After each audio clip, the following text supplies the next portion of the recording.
Ya. Bien, entonces, ya que no estábamos... Ah, vale, ok. Dale. Pero si quieres nos puedes escribir y todo. No hay ningún problema. Bien, entonces voy a darle un poquito de contexto de Boolean, cómo nace. Y luego pasamos a la clase del día de hoy. Bien, también les puedo contar un poquito el curso como para que vean cuál es la orientación que tiene y todo eso. Bien, pero como que no es el objetivo principal. El objetivo hoy día era como que tengan una clase y conozcan la metodología, digamos. ¿Vale? Y ya que nos estamos presentando, voy a aprovechar de presentarme. Yo soy Alejandro.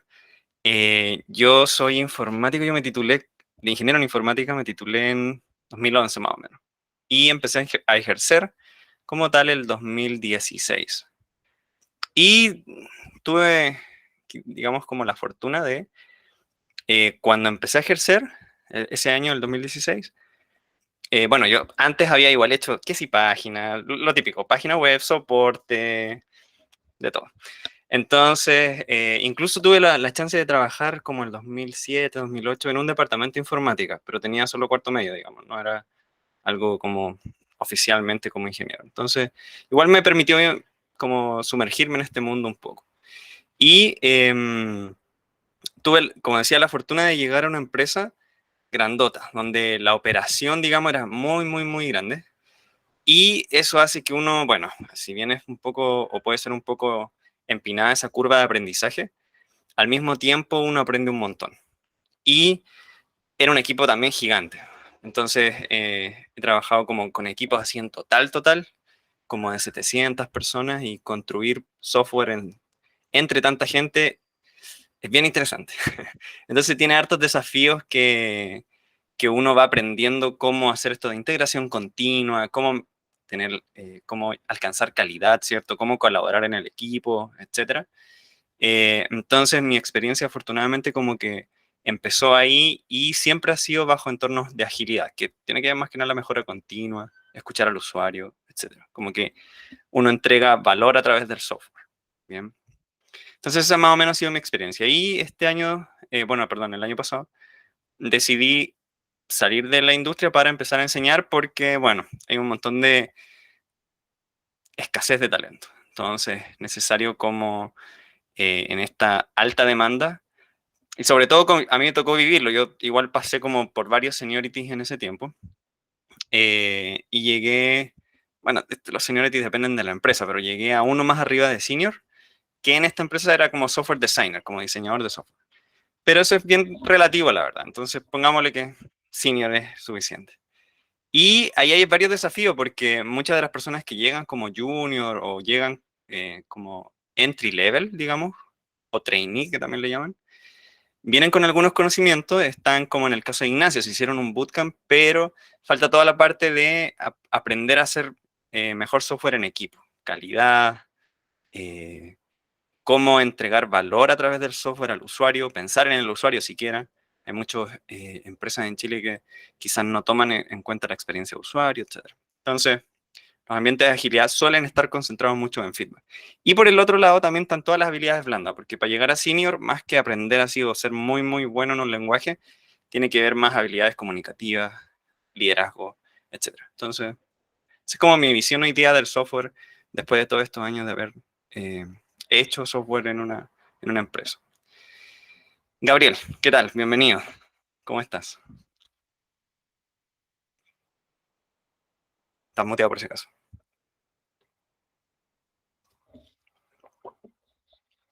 Vale, ahí nos avisas si tienes algún problemita. Entonces, ahora les cuento un poquito del curso. El curso de Introducción a la Programación efectivamente nace para, a ver, están pasando hartas cosas como a nivel de tecnología. Mucha gente ya estudió tecnología y quiere afianzar conceptos o como modernizarse, digamos. O también gente que está en otras áreas, como por ejemplo en la generación pasada de este mismo curso, hubieron personas que estudió conmigo. ¿Luis Astorga? Ah, qué loco. Ok, ok, ok. Ya, perfecto. Luis Astorga debe ser. Bien. Entonces, me perdí. Ah, estábamos contando el curso. Entonces hay mucha gente que se está mejorando en su curso. Hay gente que, o sea, perdón, mejorando como en su carrera, tratando de afianzar estas bases que permitan una mejor colaboración, una mejor visión del software. Y por otro lado, hay gente que se está como convirtiendo a personas que, por ejemplo, vienen de otras áreas. Y como les decía, en la generación pasada habían personas que venían de la ingeniería civil, así como pura y dura, digamos, como haciendo o calculando estructuras, etcétera, y aquí estaban programando porque lo veían como una muy buena oportunidad de empezar a trabajar remoto. Hay mucha oportunidad y por eso también hay buenos sueldos, etcétera. Entonces, también la cultura alrededor de la generación de software o de crear tecnología o de estar en tecnología es bastante distinta a otras como ingeniería civil, que es mucho más cuadrada, más estricta, etcétera. Entonces lo ven como una oportunidad. Entonces, hay gente que está perfeccionando, hay gente que está aprendiendo este mundo y hay gente que está afianzando sus bases. Y este curso de introducción a la programación, que bueno, tengo que promocionarles el de marzo porque el de enero ya está cerrado, tiene por objetivo eso. Primero, afianzar bases de cómo se hace software hoy día. Más o menos entregarles todas las bases para que ustedes de ahí para arriba puedan construir la carrera que ustedes quieran. Si es analítica de datos, si es machine learning, si es inteligencia artificial, si es programación full stack, backend, frontend, si es DevOps, lo que sea, hay ciertas bases que trascienden a todas esas disciplinas y que se mantienen. Linux, Git, cierta programación, ¿no? Para entender qué se hace, cómo se hace. Parte de qué es la nube, ¿no? O qué hoy día nos ofrecen servicios como Azure, Google Cloud, AWS de Amazon, por ejemplo. ¿Qué puedo levantar en estas nubes, ¿no? Y también hay un módulo de base de datos, que obviamente siempre va a ser necesario guardar nuestra información y todo eso.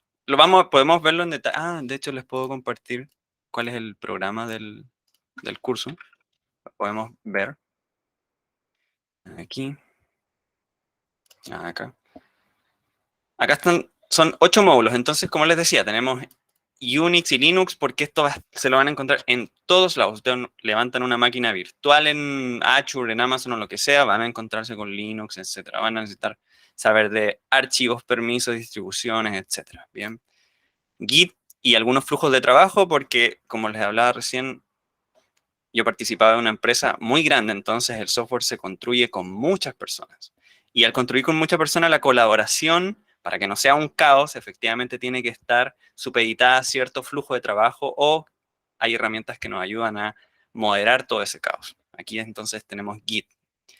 ¿Qué es el software libre? Y algunos frameworks, por ejemplo, hoy día hay un dicho que es no reinventar la rueda, ¿no? Entonces, ¿qué tenemos en el ecosistema del software libre que nos permite sacar aplicaciones mucho más fácil? Porque hoy día hay muchas cosas construidas, entonces el software libre es una mentalidad o una cultura que incluso empresas aportan al software libre directamente. JavaScript en el navegador. JavaScript es uno de los lenguajes más populares e incluso también más demandados hoy día. Está en el navegador donde nace, ¿cierto? Pero también está en el backend. Entonces, el módulo 4 va a ser JavaScript en el navegador. En el módulo 5 vamos a ver Python para entender cómo todas las partes básicas de la programación. Control de flujo, variables, lógica, lo que sea, ¿no? ¿Vale? Lo que sea que, o sea, lo básico, digamos, incluso recursividad y estructura recursiva acá. Y luego también vamos a ver un patrón de estructura, ¿no? Que es la orientación a objetos también con Python. Bien. En el módulo 7 va a existir la programación funcional, que es un paradigma de la programación. JavaScript y Python, digamos que tienen los mismos elementos, hacen lo mismo, pero existe un tipo de programación, que es la programación funcional, que es mucho, que se ve con JavaScript. ¿Bien? Entonces vamos a entender este como paradigma, digamos, de la programación con este lenguaje. Y en el módulo 8 es donde viene la parte de base de datos con Postgres, ¿bien? Como entender un poco cómo configurar un motor y luego aprender a consultar esta base de datos, a crear tablas, base de datos en sí también, ¿bien? Entonces nosotros creemos que esta es la base. A lo mejor el programa, de nuevo, esto que están viendo acá son los módulos que están pensados para el curso que partía, que parte el lunes, pero que está pensado en 2 meses. Nosotros vamos a reestructurarlos para hacerlo de 3 meses, ¿bien? Entonces, puede que lo que les esté mostrando cambie un poco, pero sí creemos que Linux, Git, JavaScript, Python, dentro de esos lenguajes de programación, un par de paradigmas como la orientación a objetos, la programación funcional, conocer del software libre, conocer de la nube y todo eso, constituyen como la base que les va a entregar a ustedes la independencia para que ustedes de aquí para adelante armen la carrera que ustedes quieran. Tanto si, como decía, sea full stack, front-end, back-end, analista de datos, lo que sea. ¿Vale? Y en particular la clase de hoy está orientada en Git o es de Git, ¿vale? Que es una de las herramientas fundamentales para hoy día poder colaborar en conjunto. Sí, Daniel. Sí, no, no quería interrumpirte, solo echo de menos una opinión, temas Claro, que claro. tienen que ver con la integración continua, porque en definitiva, claro, yo empiezo por esa partecita como para dejarlo redondito. Qué grande, porque ya, muy bien. Entonces me falta contar un par de cosas, ¿vale? Pasa que la integración continua, digamos que se ve, pero no en los módulos. ¿Por qué? Porque nuestra metodología usa integración continua para todos los laboratorios. Entonces, desde el día, o sea, a partir del tercer módulo, digamos, de ahí para adelante, si no del 4, digamos, porque al principio hay que armar ciertas bases para poder llegar a la integración continua, ¿no? Las pruebas, que nosotros le llamamos laboratorio, o sea, no son pruebas, son laboratorios, son ejercicios. Se hacen a través de una herramienta que se llama GitHub Classroom, ¿vale? Y GitHub Classroom básicamente es integración continua. Es como que tú vas a aprender a programar ya pasando test, ya dejando un pipeline en verde, pero aquí no es un pipeline. Esto es digamos, una plataforma educativa. Entonces, te da los puntos, digamos, del ejercicio. Entonces, es como que está, pero no está. O sea, efectivamente, tú tienes razón, no está directamente la integración Entiendo. continua, pero sí está embebida en la metodología. Y eso lo hacemos porque la educación que pretendemos entregar no es solo como sentarnos a dictar contenido y a que ustedes ejerciten, sino también que se parezca, como el ambiente que generemos a nivel de estudio, que se parezca lo más posible a cómo después se trabaja. Que al final uno después trabaja escribiendo código, subiéndolo y, oh, ya, pasó el pipeline, no pasó el pipeline, va para allá, etc. Entonces, ahí está. Pero sí es súper buena No, sugerencia, la verdad. Porque al menos las nociones y todo eso, muy claro. está súper bien. Pero como te decía, está embebido en la metodología, ¿vale? Entonces, genial. Bien. Entonces aprovecho de otra cosa, de contarles algo más. Nosotros en Boolean tenemos una asociación con GitHub. GitHub hoy día es una de las plataformas donde se construye el software libre. Y ellos tienen un programa, digamos, de educación, ¿vale? Donde este programa lo que provee es una plataforma para las entidades que educan, que efectivamente tiene esto que mencionábamos recién, que las pruebas se revisan online, que uno puede puchear, como que uno aprende gracias al mismo Git, a revisar pruebas y a hacer ejercicios, etcétera, ¿vale? Y tiene algo que se llama GitHub Student Developer Pack, que es un pack de créditos en distintas nubes, como en Azure, en DigitalOcean, tiene cuenta de GitHub Pro. El pack es gigante, la verdad, bien grande. Y eso se les entrega a todos nuestros estudiantes para que puedan efectivamente practicar, jugar, echar a perder un poco por ahí la nube y practicar ideas o conceptos. Y eso también habilita un montón la educación porque efectivamente uno aprende lo que practica finalmente. Entonces, habilita, como decía, esto de poder practicar, ¿cierto? Lo que sea que estemos aprendiendo. Si estamos aprendiendo sobre la nube y, no sé, sobre buckets en Google Cloud, bueno, o en Azure, qué sé yo, vamos a poder practicar eso. O estamos aprendiendo a hacer deploy de aplicaciones en Heroku. Ya Heroku no es gratis, entonces ahora con este pack sí podríamos tener acceso a todo eso. Ese pack estaba luego como en, según un post por ahí, pero es que en verdad tiene un montón de herramientas, como en $200.000, que es una cantidad de plata increíble. Pero efectivamente no todas las herramientas, porque traen un sinfín de cosas, no todas las herramientas son útiles, digamos. O sea, como que, digamos, pongamos que el 80-20, ¿no? el 20% debe entregar como una gran parte del valor del pack, digamos. O sea, hay muy poquitas que son muy buenas. Entonces, Heroku, DigitalOcean, de las que recuerdo, creo que hay una cuenta de Figma también por ahí. Hay también la posibilidad, creo que en Namecheap, de pagar un dominio personal como para armar nuestro portafolio, etc. Y hablando de portafolio, también todos los ejercicios como quedan en GitHub son parte de su portafolio para GitHub. Entonces, después ustedes pueden probar su conocimiento, digamos, probar entre comillas, ¿no? Es parte de su portafolio todos los ejercicios que ustedes vieron en clases. Bien. Que eso también hoy día contribuye un montón porque en informática, o perdón, en tecnología, si bien no se pide título siempre, sí se pide pruebas de yo puedo mirar tu código y sé qué tan bien programas, qué tantas buenas prácticas sigues, etcétera. Bien. Entonces, eso es lo que tenemos en esta. Sí, Daniel, dime.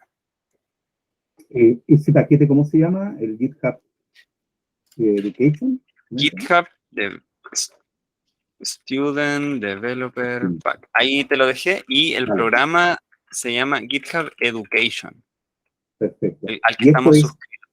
Y esto es como Microsoft compró GitHub, ¿esto es parte de Microsoft o es GitHub solo? Por Yo su creo que cuenta. Microsoft debe haber aportado harta gestión ahí, porque Ya, porque efectivamente, por ejemplo, una de las nubes más grandes es Azure, la que está ahí sí, metida. perfecto. Entonces, Ya, debe haber apoyado mucho con hacer los nexos para que le dieran cosas gratis y armar esto, ¿vale? interesante. Eh, Ya, sí, sí, debe haber aportado mucho con eso. Pero así como que directamente tenga que ver Microsoft, yo creo que no. ya, ya. Bien, entonces, vamos a la clase. ¿Todos tienen experiencia con GitHub? O perdón, con Git. ¿Han escuchado hablar de Git? Ahí me pueden escribir los que tengan el micrófono. Bueno. Daniel, ¿has trabajado con Git? Eh, lo conozco, he hecho unas cositas chicas, pero nunca desde cero. Nunca he hecho algo yo, me he metido a ensuciar algunas cosas que ya estaban. Ujú. Ok, Ignacio, Entiendo, ¿has digamos, trabajado? entiendo el concepto. Sí, perdón. Ya, perfecto. Y ahí Ethan, Gabriel me pueden responder también si han trabajado o no con Git, pero Git, digamos que es así el corazón del desarrollo de software, así muy, es súper necesario. Primero no hay trabajo en el que lo pidan, en el que no lo pidan. Y es muy necesario para efectivamente poder organizar, por ejemplo, hoy día que trabajamos remoto, ¿no? Hay gente que trabaja, claro, trabaja en Santiago y trabaja remoto, pero también hay gente de otros países trabajando para, para empresas. Yo trabajé con personas que estaban en Argentina, quizás con un pequeño horario distinto, pero también en Perú, en Colombia, hasta en Estados Unidos y todo. Entonces, permite mucho organizar la colaboración. Y ahora vamos a ver qué problema resuelve. Yo les voy a compartir pantalla.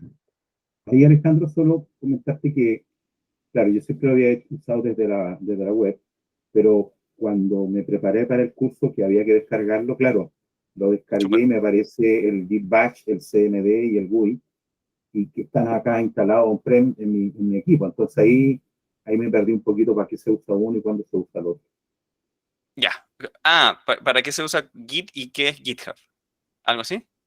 Lo que pasa es que, claro, por qué lo tengo yo instalado? Siempre lo había usado en la nube, en Ah, cloud, ok. ¿ya? Pero ahora yo tuve que instalar, de acuerdo a las instrucciones, ¿no es cierto? Y Sí, instalé Git, y tengo Git Bash, CMD y GUI, que fue lo que me apareció después de la instalación. vale. Vamos a la teoría y ahí creo que va a quedar claro cuál es la diferencia, ¿no? ¿Dónde están unas Ya, cosas y otras? ¿Vale? es, ya. Ya. Vamos para allá. Un segundito, yo les voy a compartir pantalla. Vamos para acá. Se me achicó esto. Bien. Entonces, denme un segundo, por favor. Bien. Cuando uno programa, eh, son solo archivos de texto, ¿vale? Generalmente uno va programando y lo que va generando son varios archivos. Ah, y me pueden interrumpir en cualquier momento, por cierto, no se preocupen, esto no es como una cátedra ni nada por el estilo. Lo que sea que tengan dudas, me dicen no. Va generando archivos de texto con efectivamente el código dentro.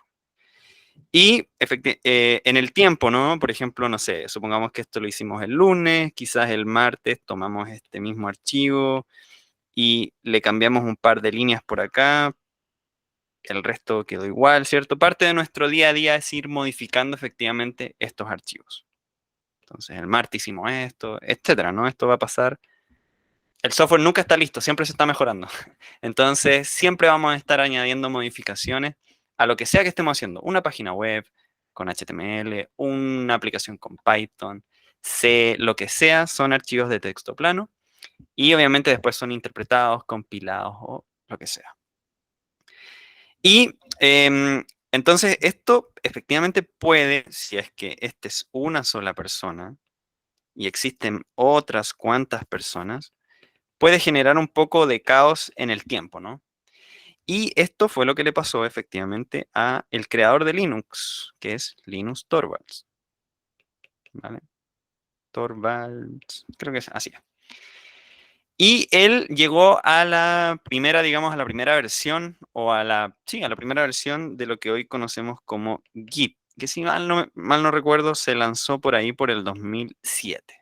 Antes existían otros sistemas de control de versión, creo que está Tortoise y SVN. Yo alcancé a tener un poquito de experiencia con SVN porque tenía que manipular archivos legacy, digamos, con esto, pero tuve un poquito de experiencia con SVN. El resto de mi experiencia laboral siempre ha sido con Git. Ahora, ¿qué le pasó a Linus Torvalds para llegar a construir Git? Y después vamos a ver cuál es la filosofía, ¿no? Él mantenía el kernel de Linux, que son un montón de archivos de diversa complejidad, ¿no? Pero es un montón de código. Y lo que le pasaba efectivamente, o lo que pasaba en ese tiempo, era que era demasiado difícil o los sistemas de control de versión que tenía eran demasiado limitados. Entonces, él decidió crear su propia herramienta para poder gestionar de mejor forma el código que se generaba para el kernel de Linux, que de nuevo se construía entre muchas personas y él era, yo me imagino, el principal contribuidor y el que tenía como que organizar todo ese caos. Yo he escuchado de todo, de cómo se pasaban los archivos en ese tiempo. Que si por FTP, vamos a anotarla acá, FTP, pendrive, por correo, o sea, todas estas soluciones iban a eso, ¿no? Entonces, era salvaje en ese tiempo, digamos, colaborar con el software porque es complicado hacer eso con estas herramientas, ¿no? Tanto con estas o con estas. Entonces él nace con esta, o sea, perdón, él llega con esta idea, con este problema y crea Git. Y Git lo que hace es controlar o mantener, digamos, las versiones de los archivos. Mantener versiones. Y aquí de archivos, perdón. De archivos. Bien. Entonces, ¿qué es la versión de un archivo? Si volvemos al ejemplo de acá, al que tenemos acá donde este usuario, ¿cierto? Este programador está generando código. Él hizo algo el día lunes, entonces acá tiene una versión, vamos a ponerle versión 1. Y luego el martes hizo cambios, digamos que agregó líneas, entonces va a tener otra versión del archivo. Si él sigue, a lo mejor esta vez quita líneas de código, porque, no sé, había un bug, lo que sea, agregó otras cuantas y modificó o cambió otra, va a tener otra versión. Entonces va a tener la versión 3. Y así sucesivamente en el tiempo. Por lo tanto, lo que hace Git es efectivamente controlar esas versiones para que ese caos eventual, ¿no?, esté de mejor forma controlado. Bien. Para ello, lo que hace Git es tener la historia, vamos a mencionar acá, la historia del archivo. Y aquí es donde aparece un concepto que no tiene una buena traducción, así que lo vamos a poner en inglés nomás, que es el commit. El commit en sí significa compromiso, ¿vale? Compromiso. Y lo que hacen los commits es que de esta historia que tiene un archivo, va guardando esas versiones. Es como sacarle una foto, vale decir, Si la persona hace un commit acá, en vez de llamarlo versión, podríamos ponerle como commit 1, commit 2, commit 3, en este caso, ¿cierto? Y acá se van generando, digamos, en la historia del proyecto, del archivo, vamos a ir teniendo todos los commits y aquí viene la gran gracia, ¿cierto? Que es que voy a poder navegar entre esas versiones. Vale decir, si hoy día estoy trabajando en algo y quiero ver cómo lucía el archivo ayer o en el commit anterior, porque no es necesario que sean por día, digamos, es por cambio, ya vamos a ver cómo se hace todo eso, voy a poder volver en la historia. Entonces, eso me da una practicidad súper grande. Esto, por ejemplo, yo me acuerdo que cuando di mi tesis, tenía mi archivo Word en ese tiempo, y tenía muchas versiones porque iba haciendo correcciones, pero no quería perder, digamos, el respaldo de la anterior. Entonces tenía como la versión final, después tenía la típica versión final final, después tenía la versión para imprimir, esta sí que sí. Entonces iba generando copias del archivo, pero que al final son el mismo archivo, solo que distan en un par de cosas o se diferencian en un par de, a lo mejor borré un par de líneas por aquí, saqué un módulo, un capítulo, le agregué una imagen, lo que sea, ¿no? Entonces, Git nos ayuda con esto para no efectivamente tener que hacer versiones del archivo o copias del archivo, sino que en sí mismo se pueda mantener esa historia. ¿Vale?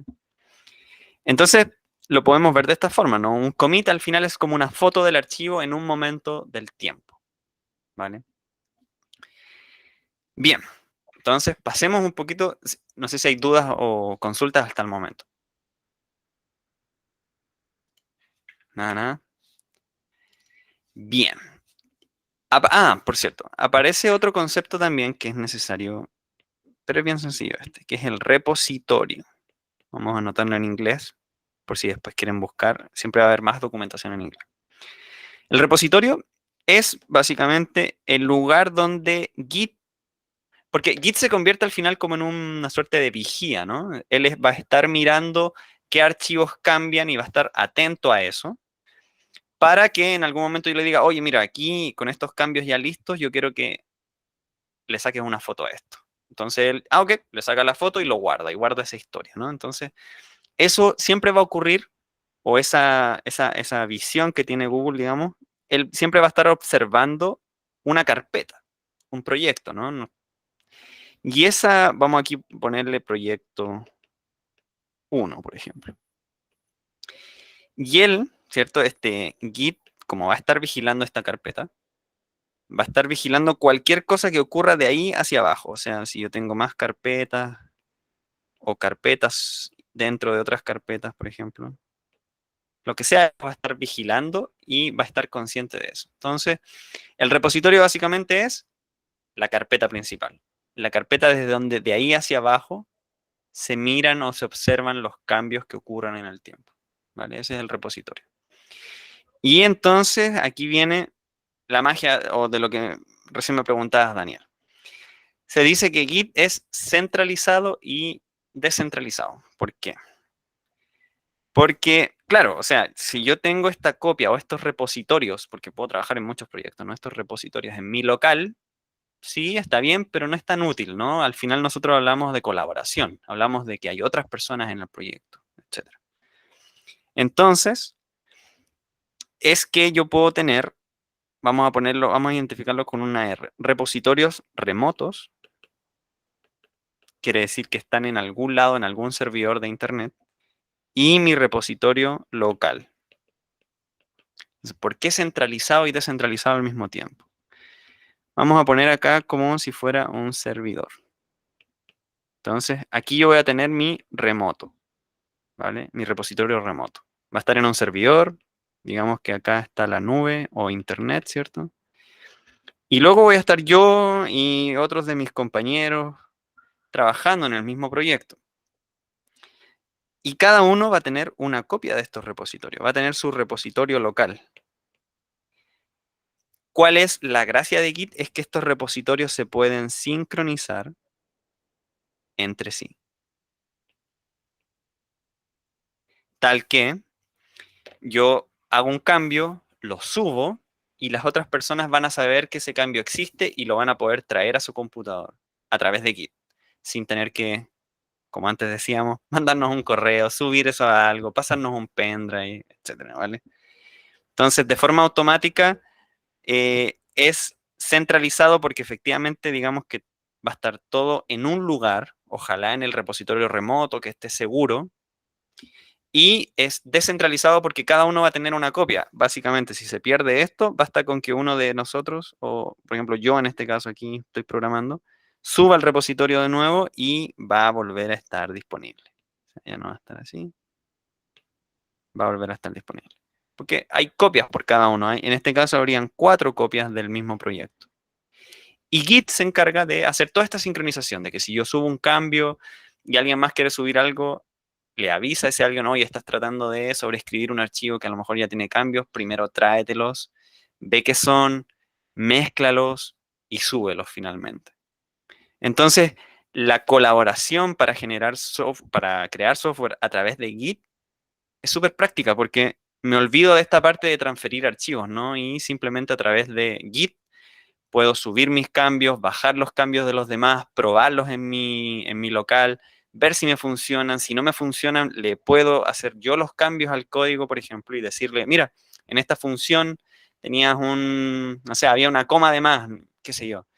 Le haces el cambio, se lo sube, la persona lo baja y, muchas gracias, listo, solucionamos un problema.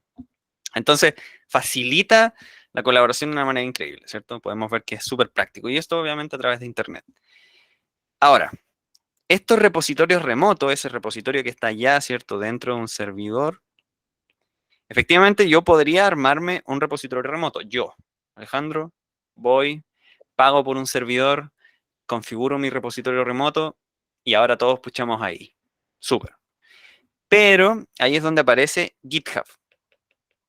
GitHub efectivamente me provee ese repositorio remoto desde donde yo puedo traerme los cambios, a donde yo pucheo, desde donde yo traigo cambios, a donde todos colaboramos en conjunto. Entonces, eso es lo que hace GitHub y por eso es que hoy día el software libre es como tan gigante, ¿no? Porque permite que de forma gratis, ¿no? Porque yo mi repositorio lo armo gratis. Acá vamos a anotar, ¡pup! No se paga. Puedo tener de forma gratuita un repositorio donde puedo montar mi proyecto, sea de lo que sea, y traerlo. Ahora con el tiempo, GitHub se usa para mucho más cosas, como que ahora el uso es mucho más popular, es mucho más grande, hay mucha más integración con otras cosas, entonces facilita otras varias cuestiones. Pero en sí, lo que hace es eso, ¿no? Proveernos un repositorio remoto y nosotros podemos sincronizar nuestros cambios. Ahora lo que vamos a aprender hoy día es a manipular, perdón, nuestro repositorio local, nuestra historia local, que es esto que estábamos viendo acá, ¿no? Comprender el concepto de commit, comprender el concepto de repositorio, ¿vale? Y vamos a hacer algo bien sencillo. Yo aquí me voy a armar, voy a ir acá. No sé si todos tengan experiencia con Linux, pero les voy a ir diciendo más o menos los comandos que... voy a hacerle un poquito de zoom para que todos podamos ver bien. Entonces de ello me cambio de carpetas, esto igual que, digamos que la visual, digamos, ¿cierto? Vamos a cambiar de carpeta, aquí me voy a hacer este curso se llama Introducción al Desarrollo Ágil, Agile Development, vamos a hacer una carpeta que se llame de esa forma. Y lo que vamos a hacer acá, primero, acá esta es una carpeta común y corriente, no hay archivos, no, vamos a hacerlo de esta forma. No hay archivos, no hay nada, ¿cierto? Y lo que vamos a hacer primero es decirle a Git que, vamos a ponerlo así, que inicialice un repositorio en esta carpeta. O sea que desde ahora en adelante Git va a empezar a observar todos los cambios que aquí ocurren. Y eso cambia un poquito mi prompt. Se fijan que antes decía y add free class, súper, pero ahora dice Git, o sea, hay un repositorio Git, y me dice que estamos en la rama principal. Después vamos a ver el concepto de rama si nos da el tiempo, pero entendamos que la historia se puede escribir en varias, como en universos paralelos, y esos universos paralelos son ramas finalmente, que después se pueden unir, entonces eso también facilita mucho el trabajo y la modificación del código. Pensemos que digamos, acá, esta línea que estamos viendo aquí, esta de acá, esta que está aquí, que estoy destacando en azul, esa es mi rama principal, el main, pero que yo puedo hacer otras ramas y hacer commits dentro de esas ramas, o puedo sacar otras ramas, y si se fijan, se ve como si fuera un árbol, entonces por eso es que se llaman branches. Aquí lo voy a anotar. Branches. Bien. Vale. Pero nos vamos a entrar en la rama principal simplemente. Ahora, esto no tiene nada. Vamos a conocer el comando git status. El comando git status efectivamente nos da en qué estado está Git o qué está observando Git en este momento. ¿Qué está observando Git en este momento? Nos dice que primero que estamos en la rama principal. Súper. Segundo, que no hay ningún commit todavía. O sea, esto que nosotros hablamos de la fotografía o de sacarle una foto, de hacer un compromiso, como, bueno, hasta aquí llegan los cambios que hago hoy día. No existe ninguno. Y al mismo tiempo me dice que no hay nada para comitear. O sea, como está todo vacío, efectivamente no hay nada que agregar a esa historia, ¿no? Entonces eso es lo que primero que vamos a resolver. Vamos a crear un archivo, se llama readme.md. Este es un estándar, ¿bien? Y voy dame un segundo, voy a abrir esto en el todo. Y aquí me creó el archivo readme, ¿cierto? Que está vacío. Así que le vamos a poner un pequeño título. Mi primer readme, solo por poner algo. Bien, vamos a guardar eso. Y vamos a volver a ejecutar nuestro git status. Vamos a ver qué diferencia existe en este momento. Entonces, también nos tira que efectivamente todavía no hay commit porque no hemos hecho nada de eso, que estamos en la misma rama, pero lo que cambió acá es que me dicen que existen archivos que no están siendo traqueados. O sea, Git sabe que hay archivos nuevos, pero él no está vigilando. O sea, yo podría hacer cambios acá y él no los está mirando. Para eso yo tengo que decirle que lo haga porque a mí me interesa que la historia de este archivo README o del que sea, ¿no? Puede ser podemos agregar aquí un index.html, ¿no? Si es que hablamos de código. O podemos agregar un main.py si es que estamos programando en Python, lo que sea, ¿no? Y yo necesito que lo observe. Vamos a eliminar esto solo en un ejemplo. Necesito que lo observe. Y para hacer eso, lo que debo hacer es decirle a Git que añada ese archivo. Git add readme.md. ¿Que lo añada dónde? Digamos que lo añade como a un escenario. Ese estado se llama stage, ¿vale? Stage efectivamente significa escenario. Y ese escenario es como para después efectivamente sacarle la foto. Entonces, el ejemplo de la fotografía es bien bueno por eso. Entonces, con esto le estamos diciendo a Git, bueno, ahora los cambios hasta donde está en este momento el README, lo necesito agregar para sacarle la foto, ¿cierto? Hacer un commit. Vamos a repetir el git status y vamos a ver que de nuevo cambió. Y ahora efectivamente me dice que hay cambios para comitear, que hay un archivo nuevo y que su nombre es readme.md. Bien, y aquí usa ¿cómo se llama? El comando git rm no sé qué, para hacer un unstage, o sea, bajarlo del escenario, si es que son cambios que yo no quiero en este momento subirlos, ¿cierto? Entonces vamos a hacer nuestro primer commit. Para ello vamos a usar el comando git commit y vamos a usar la opción "-m" para, entre comillas, darle un mensaje a este commit. Este mensaje debe describir qué se hizo. Siempre es bueno porque pensemos que hay otras personas colaborando con nosotros. Hay otras personas que a lo mejor va a querer, perdón, ver qué se hizo hoy día en el proyecto. Bueno, que se añadieron imágenes o qué se hizo. Por lo tanto, si ponemos aquí como test, eso no dice mucho, ¿no? Si ponemos prueba de commit, ok, ¿qué se hizo detrás? Entonces yo voy a poner, añadí, archivo, readme con título. Eso creo que es lo que mejor puede describir lo que acabo de hacer. Un readme con un título. Y él me dice que acaba de crear el archivo readme y que, fíjense que aquí antes había una X, ahora no. Si yo hago git status, él me va a decir que estoy en la rama main, que no hay nada para comitear, que el árbol está limpio. O sea, ¿bien? El árbol está limpio se refiere a que no hay ningún cambio dentro de lo que ya hemos hecho. Bien, hasta ahí, ¿dudas o consultas? Acabamos de hacer nuestro primer commit, ahora vamos a hacer otro y después vamos a aprender a navegar entre esos commits. ¿Ninguna, ninguna? Sí, hasta antes Claro. de hacer el commit, hasta antes de hacer el commit, eh, Git solo sabía que existía un archivo, pero no tenía o no sabía lo que había adentro. Al hacer el Exacto, commit ya toma control de todo el archivo y también se va a dar cuenta de cambios que ocurren adentro de ese archivo. exacto. Y eso es lo que vamos a ver ahora. Mira, vamos a hacer un pequeño ejemplo. Vamos a anotar aquí en nuestro README. Mira, le vamos a cambiar el título. Voy a poner guía Git básica. Y vamos a, bueno, aprendimos los comandos. Git status. Lo hemos aprendido. ¿Qué hace? Por cierto que estos archivos MD se pueden ver como como más bonitos, digamos, acá. Por eso es que uso esa extensión. Y todos los proyectos de software libre usan el README MD como el primer archivo. README significa léeme, que es básicamente aquí te explico qué es el proyecto, cómo echarlo a andar, por qué existe, cómo colaborar, etc. Entonces, Git status. Git status nos provee de la información del estado de Git en este momento.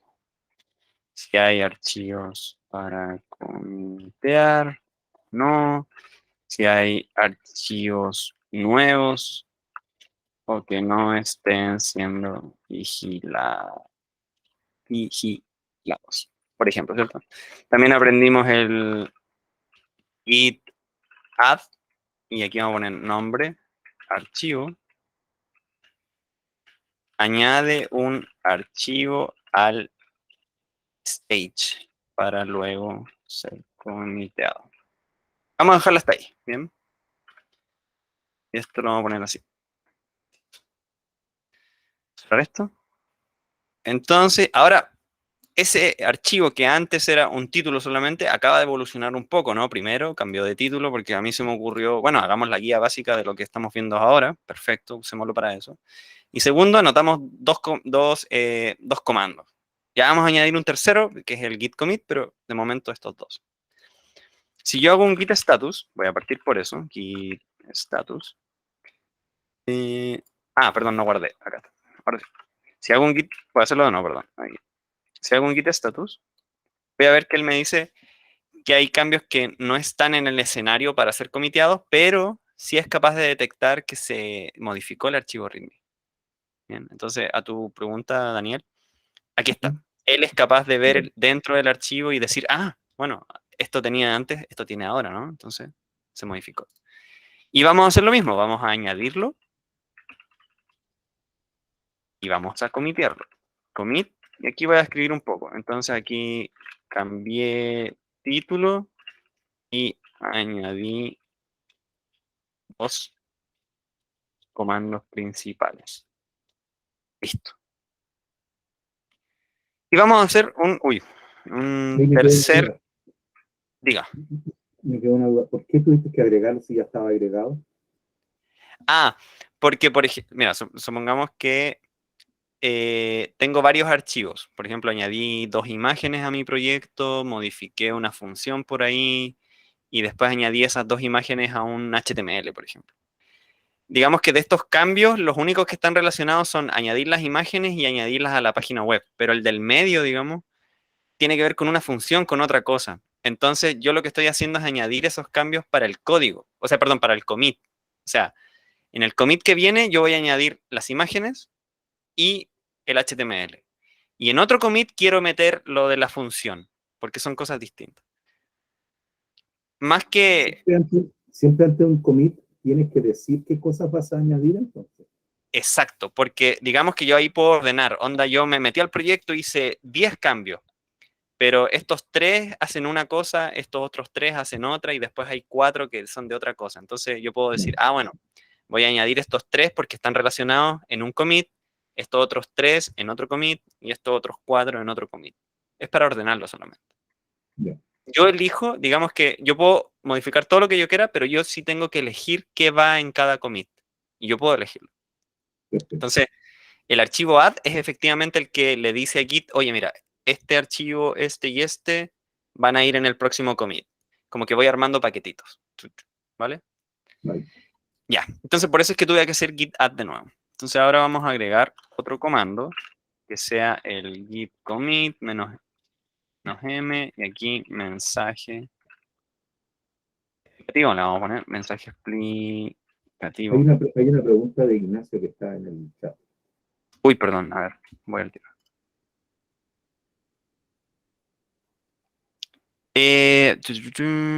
Esa comparación la hace a través de Snapchat que saca aquí. Con Snapchat te refiere como a fotos, ¿no? Efectivamente es como fotos.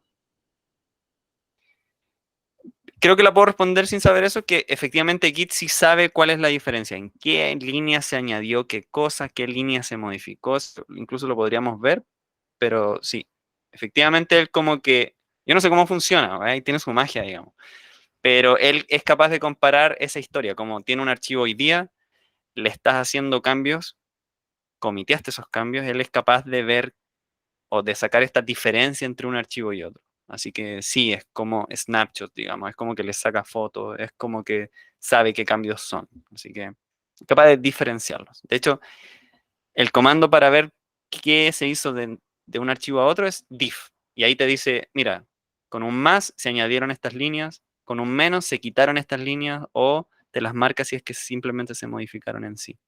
¿Vale? Entonces aquí vea un commit para... un commit para añadir estos cambios a la historia del proyecto. Súper, entonces Eh, ahora tenemos... Sí, solo para confirmar, Alejandro, después de hacer un commit, el escenario queda limpio, siempre. Por lo exacto, tanto, yo hay que volver a subir al escenario los archivos que quiero comitear. Ok. correcto, justamente. Y queda, digamos que el proyecto queda limpio porque está en un estado donde, bueno, yo ya tengo registrada la historia y el último punto de la historia es el proyecto que tengo en este momento, entonces no hay ningún avance, ningún retroceso, nada. Estamos en el mismo punto. Bien. Exacto. Entonces, ahora que yo acabo de añadir, fíjense acá, aquí incluso ahora estos editores están integrados con Git, entonces me dice acá que se añadieron estas líneas. Yo añadí un salto de línea acá y añadí estas líneas de aquí. Yo puedo ver incluso un poquito más de detalle. Déjenme abrir aquí. Ay, perdón. Si yo abro acá, por ejemplo. Él es capaz de decirme que se añadieron todas estas líneas. Y aquí puedo revertir cambios, o, bueno, etcétera. Puedo hacer un par de cositas. Pero no los alejemos más del, o sea, no nos alejemos tanto. ¿Verdad? Entonces, vamos a hacer un git status, ya podemos entender que él nos va a decir efectivamente que está modificado el readme. Vamos a hacer un git add del readme, perdón, del readme. Y vamos a hacer un commit donde le voy a poner, añadí el comando commit a la guía. Perfecto, entonces en este momento tenemos 3 commits en la historia de nuestro proyecto. ¿Bien? ¿Cómo podemos acceder a esa historia? ¿Cómo podemos ver qué hemos hecho? Git log. Git log es como registro, ¿no? Log, sí, es registro. Entonces vamos a poder ver en esta parte los 3 cambios que hemos hecho, con un poco de información y un poco de metadata extra, ¿no? Entonces, el primer commit, de abajo hacia arriba, vamos a leerlo. El primer commit nos dice, añadí el archivo readme con título, que fue lo primero que hicimos. Y vamos a ver un poco de metadata, o sea, vamos a ver la fecha en que ocurrió, exacta, digamos, el autor, quién hizo esto. En este caso yo estoy con la cuenta de Boolean y por eso es que sale Boolean Chile, pero lo más probable es que en sus computadores salgan ustedes con su correo. Y aquí vamos a ver algo súper importante que es el identificador del commit. O sea, y es un identificador único. Es un hash. Y viene esto del, si no me equivoco, es un hash SHA 502. Bueno, X, da lo mismo, pero es un hash único que identifica este commit. Y son todos distintos, como podemos ver. Entonces, luego tenemos el otro commit, que fue cuando cambiamos el título y añadimos 2 comandos principales. Por eso les digo que es súper importante hacer buenos mensajes para que nosotros mismos sepamos qué se hizo ahí. Y el último es que se añadió, claro, el comando git a la guía. Y aquí hay algo que destacar. No solamente nos dice que el commit tiene esta identificación, este identificador, sino que además la cabecera, o sea, en este momento el proyecto está justo en la rama main. O sea, los últimos cambios están presentes en la rama en la que estamos. O sea, aquí está, digamos, nuestra historia, así es el fin de nuestra historia. ¿Bien? Entonces, podemos decir, la historia de nuestro proyecto tiene 3 commits, Cada uno tiene un identificador, cada uno también tiene el autor, la fecha, la hora y el mensaje descriptivo que nosotros le añadimos. Ahora, ¿qué podemos hacer con la historia, no? Lo que podemos hacer es... perdón, quiero yo ver cómo era mi archivo antes de que yo hiciera cambios. Por ejemplo, cómo se veía mi archivo en esta parte de la historia, cuando simplemente tenía un título. Porque, no sé, a lo mejor estoy buscando un bug o lo que sea, ¿no? Bien, entonces voy a usar el identificador y vamos a añadir otro comando a nuestra paleta de comandos. Bien. Vamos a usar el comando checkout.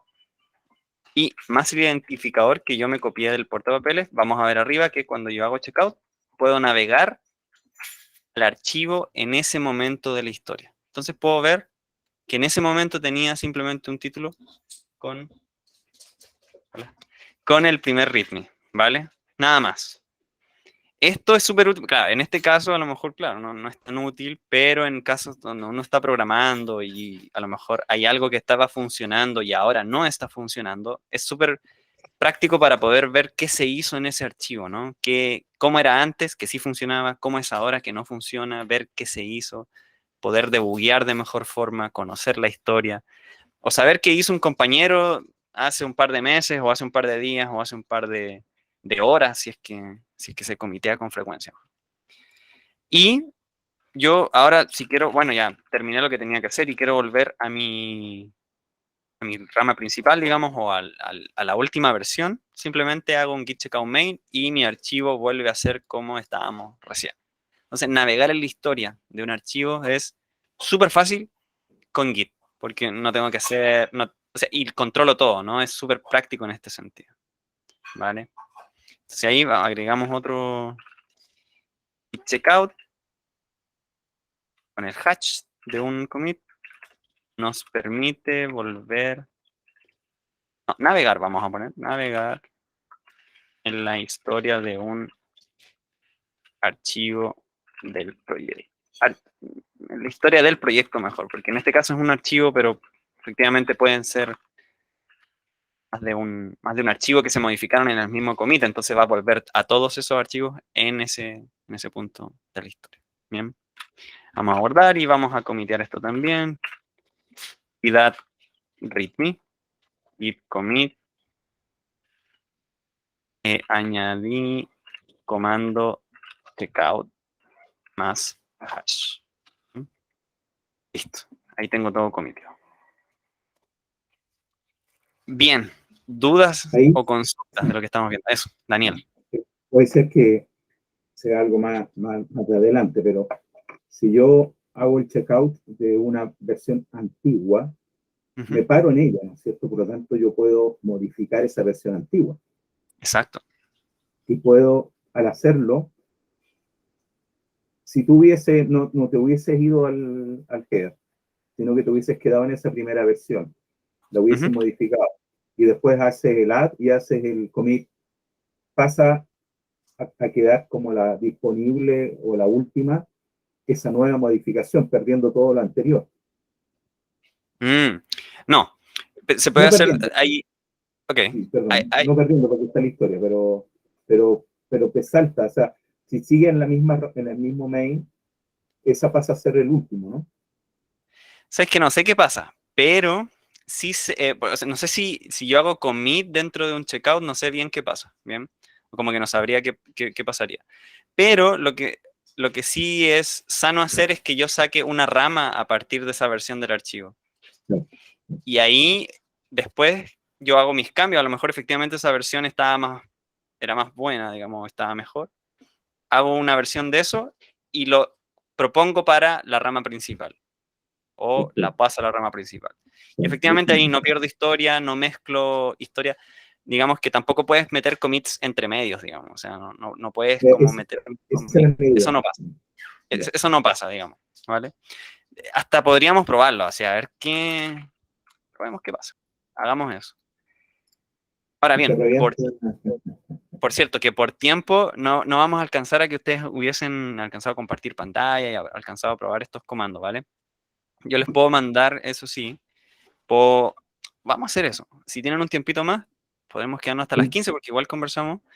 Y lo que vamos a hacer es subir este proyecto a GitHub para que esté disponible para ustedes. Yo les paso la URL y ustedes pueden clonarlo, copiarlo, etcétera, ¿vale? Entonces así ya queda el registro y al menos les queda esta pequeña guía, digamos, de Git y ahí después la pueden probar en sus proyectos, ¿vale? Y ahí después hacemos el cierre de la clase, ¿vale?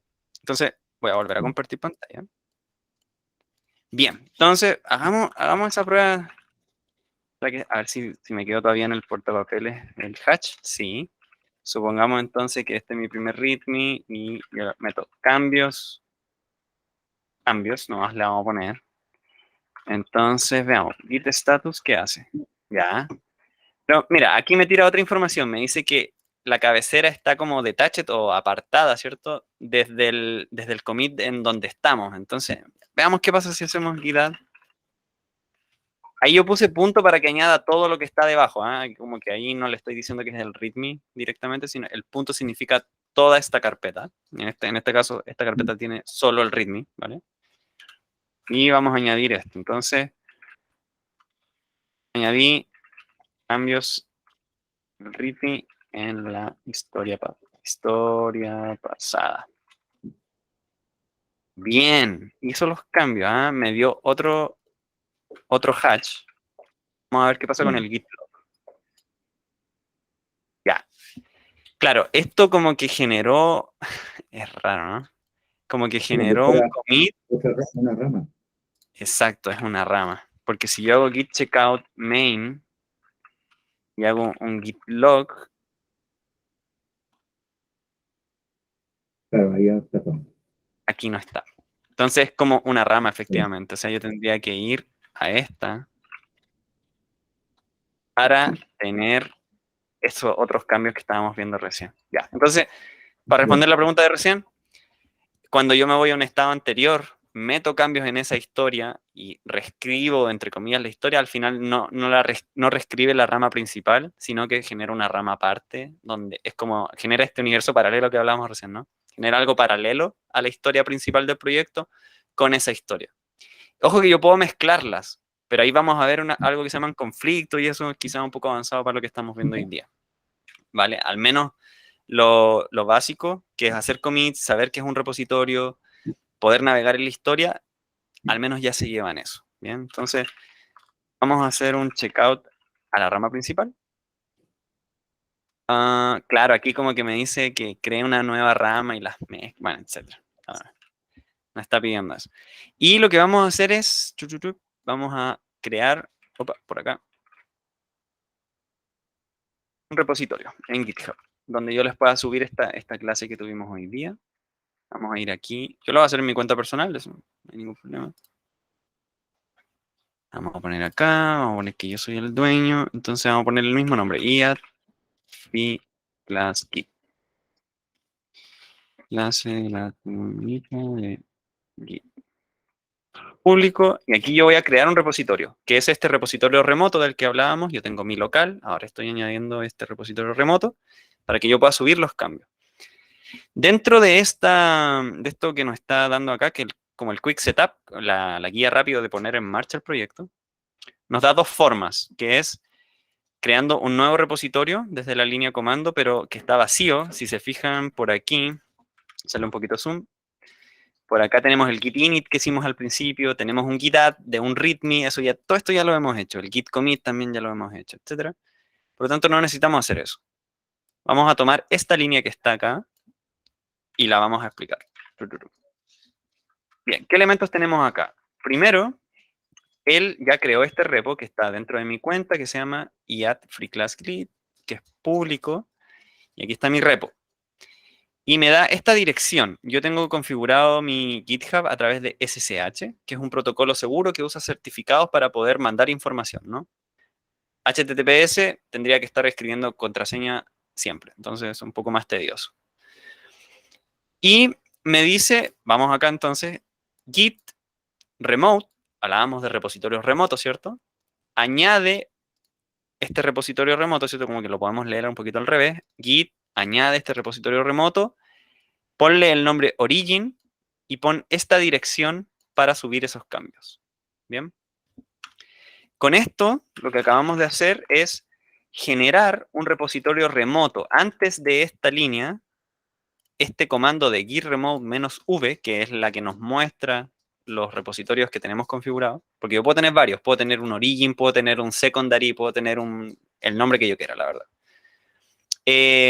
Antes de esto hubiese salido vacío, ¿bien? Y aquí dice que esta es la dirección desde donde va a ser fetch, o sea, se va a traer cambios, fetch es ir a buscar cambios, y donde va a ser push, a donde va a subir o a pujar cambios, a donde va a subir cambios. Es la misma dirección porque es el mismo repositorio nomás, pero aquí nos da un poquito más de ahí. ¿Bien? Y lo que vamos a hacer ahora es, yo ya tengo mi historia local, es subir esto a, vamos a hacer un git push, vamos a subir nuestra historia al servidor origin, que es este que aparece acá, en la rama main, que es la misma rama, o debe coincidir con la misma rama que tenemos acá. Si no, genera un error, ¿vale? Con esto, hago enter. Esto me dice varias cosas, ¿no? Aquí como que va haciendo un resumen, cuenta las cosas que va a subir, comprime, no sé qué, no sé cuánto. ¿Cuál es lo principal? Que es que se logró subir aquí al repositorio y que acaba de crear una nueva rama, ¿no? Porque mi repositorio estaba vacío. Entonces, esta página, voy a cancelar el zoom, esta página que tenía instrucciones para configurar mi repositorio, si yo actualizo, ahora voy a tener mi código acá. Y el README se lee de inmediato, por eso que aparece aquí de una. Entonces yo ahora a ustedes les puedo compartir esta URL y van a poder revisar este proyecto, pueden clonarlo, pueden... ahí se me fue un concepto nuevo, ¿no? Clonar. Yo ahora puedo clonar este repositorio a mi máquina. Entonces vamos a hacer algo particular. Ya que lo tenemos arriba, voy a hacer lo siguiente. Yo me voy a ir para atrás y voy a borrar la carpeta. Esta, la clase que acabamos de hacer. Esto a veces pasa, ¿no? Que a veces uno borra los proyectos, se echa a perder algo, o qué sé yo. ¿Bien? Entonces, yo ya no tengo mi clase aquí disponible. Acabo de perder todo lo que hice. Pero gracias a que está en Git, yo puedo traerme esto, hacer un clon de lo que está arriba, ¿no? Copiarlo, traerme a mi local. Y vuelvo a recuperar todo lo que tenía. Si yo hago un code y... ay, perdón. Archivo, esto no es... Entonces yo perdí el proyecto y ahora lo tengo de nuevo, lo borré, ahora lo tengo de nuevo y obviamente tengo toda su historia también y puedo seguir navegando en la historia porque solo pierdo la copia local, pero la historia siempre va a estar disponible. Es más, acá podemos ver la historia del proyecto en el mismo GitHub. Podemos hacer o comparar estas versiones, como recién decía Ignacio, podemos hacer esto, cuál es la diferencia entre un snapshot y el otro. Podemos ver qué cambios hicieron, etcétera. Bien. Bien. Entonces vimos hartos conceptos ahí. El concepto del clon no nos quedó en la guía, pero al menos va a quedar ahí, ojalá en la retina. Esta clase es grabada, así que después pueden pedir acceso a esta clase y van a poder revisar todo cualquier contenido que hayamos visto, ¿vale? Antes de cerrar, no sé si tienen dudas respecto a lo que vimos, algo extra que quieran consultar. ¿Qué les parece Git? Porque veo que varios no lo usaban o lo habían usado un poquito por ahí. Está genial, no, me encanta. Ahora entendí muchas cosas. Ujú. Muchas gracias. Vale, genial. Ignacio, ¿qué te parece? ¿Fundamental, dice? Sí. Es esencial porque al final la colaboración, gracias a esto, es más fluida, ¿no? No tengo que pasarme código así como decíamos antes, que si por correo, que si por lo que sea, ¿no?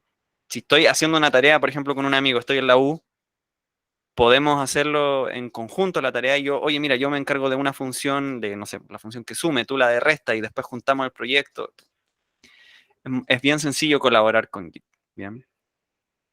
Ahora, tú usabas Visual Studio y estaba integrado con el Git local. ¿Eso eh, es automático o hay que configurarlo? Me imagino, ¿no? No hay que configurarlo. O sea, hay un par de extensiones que nos ayudan a manejar Git de mejor forma, pero son complementarias porque Visual Studio ya viene con cierta integración con Git, Ok, ¿m? De forma nativa, digamos. Entonces perfecto. no es necesario. Hay algunas extensiones que nos ayudan como a potenciar el uso, para darle un uso más extensivo a Git, pero en lo básico, digamos, no es necesario. De hecho, el mismo GitHub yo enseñé a través de la consola porque para que podamos como hacerlo a través de comandos, ¿no? Pero el mismo Visual Studio trae una parte donde yo puedo hacer los commits de forma más visual, como que es mucho más sencillo. Ya, Pero para aprender no sirve tanto porque, claro, gracias a Visual Studio nos encontramos con esa ayuda o esa interfaz para hacer commits y qué sé yo. De hecho, mira, se las puedo mostrar en cortito aquí. Por ejemplo, acá abajo el Visual Studio me dice qué ramas hay disponible. Está la main, está las del remoto. Y por acá está la parte del source control que me dice como qué cosas quiero comitear. Miren, si yo hago un cambio acá, acá me dice, oh, mira, aquí hay cambios. Y si yo lo quiero hacer stage o git add, este más es el homónimo al git add. Le hago eso y me dice, mira, estos cambios están disponibles para comitear. Meto el commit acá, le doy commit y me hace un commit solito, ¿vale? Como que tiene una interfaz que nos ayuda a hacer esto más fácil, pero no siempre nos vamos a encontrar con esa interfaz. Y los comandos es mejor conocerlos porque, bueno, no siempre nos vamos a encontrar con esa interfaz disponible, ¿no? No, si estamos programando en un servidor que no tiene ni siquiera interfaz, nunca vamos a ver eso. Entonces, eran necesarios los comandos. Bien, genial. Este es digamos, una clase pequeña del módulo 2, ¿no? Del módulo 2 de Git. Y es uno de los primeros porque, bueno, el primero es Linux, para poder entender que existe una terminal, que hay comandos que nos facilitan el trabajo, etcétera. El segundo es Git. Y de ahí para adelante, como les decía, empieza a haber se llama experiencia on the job, como en el trabajo, que es esta experiencia de aprendizaje mucho más parecida a cómo terminamos trabajando luego con integración continua, como mencionábamos al inicio, ¿vale? Las matrículas para este curso están disponibles para la versión de marzo y ahí pueden contactarse con Val, con Val o con cualquiera de nosotros, en verdad, para ver si se quieren matricular o no, obtener más información o lo que sea. Y lo otro es que también no pierdan la oportunidad de citar a mí o a alguno de nuestros profesores, que en este caso sería Gonza o Sebastián, para poder tener una cita uno a uno. Y en esta cita uno a uno, lo más importante yo creo que es ver si este curso es para ustedes o no, cómo sacarle el mejor provecho, a lo mejor es otro curso el que ustedes quieren, guiarlos un poco, ¿no? Porque mentorear un poco esas dudas que ustedes tengan, ¿bien? Como decíamos, hay demasiada información en Internet, entonces uno se suele perder, entonces nosotros también podemos entregar como esa guía. La idea es que tomen, si van a tomar una decisión respecto al curso, tomen una decisión informada, ¿no? Y nosotros estamos disponibles para que tengamos una sesión de 30 minutos, bueno, de lo que haga falta, ¿no? Del tiempo que haga falta, para poder resolver todas sus dudas, para encontrar como el mejor camino para la situación en la que ustedes estén. Como decía, antes me han tocado personas que vienen de otras disciplinas, entonces a- ofrecer esa ayuda es súper importante, esa guía, ¿vale? Así que eso, antes de cerrar, si tienen alguna duda o consulta, si no, ya después lo podemos ver por correo, por Slack, si es que se unen a la comunidad, lo que sea. ¿Bien? ¿Ninguna duda? Vale. Muchas gracias a todos por participar. Daniel, Ignacio, Ethan, qué gusto. Mándale saludos a Luis. Qué gusto ver. Qué loco que hayas llegado a este curso. Porque Ethan ¿qué edad tienes, Ethan, hoy día? Yo te conocí pequeño, bien pequeño. Y Gabriel también, muchas gracias. 21, imagínate. ¿Cómo pasa el tiempo? Yo estoy viejo ya. Muchas gracias a todos por estar en la clase y de nuevo, es un canal abierto la comunicación, así que úsenlo y pueden hablar conmigo, con Val o con quien sea de la academia, ¿vale? Estamos para ayudarlo. Muchas gracias a muchas todos. gracias. Un gusto, Alejandro. Buenas Que estés noches. bien. Chao, chao.